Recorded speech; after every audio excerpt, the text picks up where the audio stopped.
रूस से आने वाले सस्ते कच्चे तेल का खिलाफ नया मोड़ ले चुका है। आंकड़े बताते हैं कि भारत अब यूरल्स तेल का सबसे बड़ा खरीदार बन चुका है। और इसमें भी खास बात यह है कि इस खरीदारी में सिर्फ दो प्राइवेट कंपनियां छाई हुई है। मगर हैरान की बात तो यह है कि भारत की सरकारी तेल कंपनियां इस पूरे खेल से लगभग बाहर है।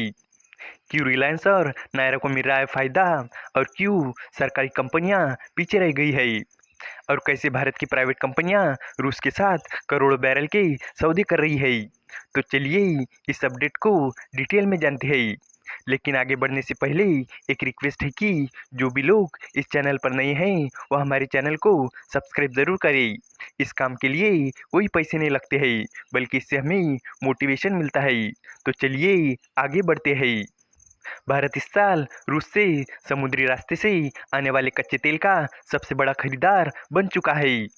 रूस के सबसे खास तेल ग्रेड का 80% हिस्सा भारत ने खरीदा है। भारत की दो प्राइवेट रिफाइनरी कंपनियां ये तेल खरीद रही है। ये कंपनियां सस्ते दामों पर मिल रहे इस तेल का फायदा उठा रही है। इस कच्चे तेल को खरीदने में सरकारी कंपनियों को तो नामो निशान तक नहीं है। कैप्लर नाम की एक डेटा कंपनी के अनुसार भारत ने इस साल 24 जून तक 23.1 करोड़ बैरल यूरल्स तेल खरीदा है। आपको बता दूं कि यूरल्स एक तरह का कच्चा तेल है। रिलायंस इंडस्ट्रीज लिमिटेड और नायरा एनर्जी लिमिटेड ने मिलकर रूस से आने वाले इस तेल का 45% हिस्सा खरीदा है। भारत यूरल्स तेल का सबसे बड़ा खरीदार बन गया है। साल 2024 में भारत ने इस तेल का 74% हिस्सा खरीदा था। इससे पता चलता है कि भारत रूस से मिलने वाले तेल पर कितना निर्भर है। साथ ही ये भी पता चलता है कि भारत रूस के लिए कितना अहम है, क्योंकि भारत से रूस को बहुत कमाई होती है।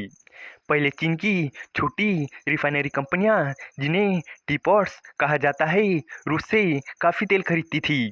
लेकिन अब चीन में टैक्स के नियम कड़े हो गए हैं और तेल की मांग भी कम हो गई है। इसलिए अब चीन रूस से पहले जितना तेल नहीं खरीद रहा है। पिछले कुछ सालों में भारत की प्राइवेट रिफाइनरी कंपनियों ने यूरल्स तेल की खरीदारी बढ़ा दी है।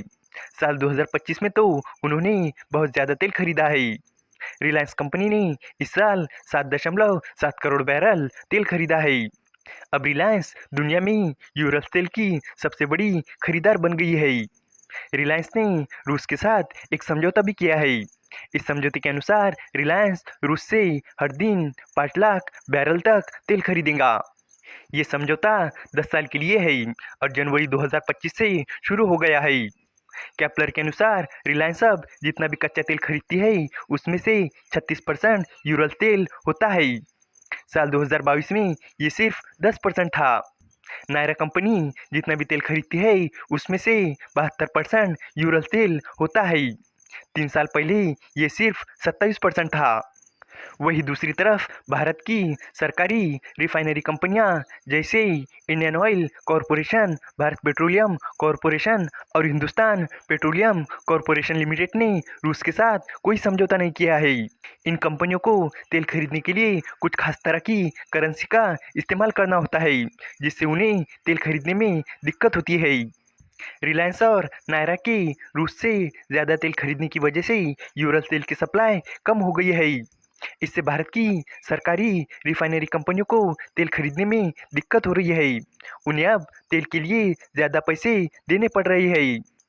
पहले उन्हें प्रति बैरल $4 की छूट मिलती थी, लेकिन अब उन्हें सिर्फ $2 की ही छूट मिल रही है। इस वीडियो का कंक्लूजन यही है कि भारत की प्राइवेट रिफाइनरी कंपनियों ने रूस से सस्ते यूरल तेल का भरपूर फायदा उठाया है। रिलायंस और नायरा जैसी कंपनियां न सिर्फ बड़ी मात्रा में तेल खरीद रही है, बल्कि रूस के साथ लंबे समय के समझौते भी कर चुकी है।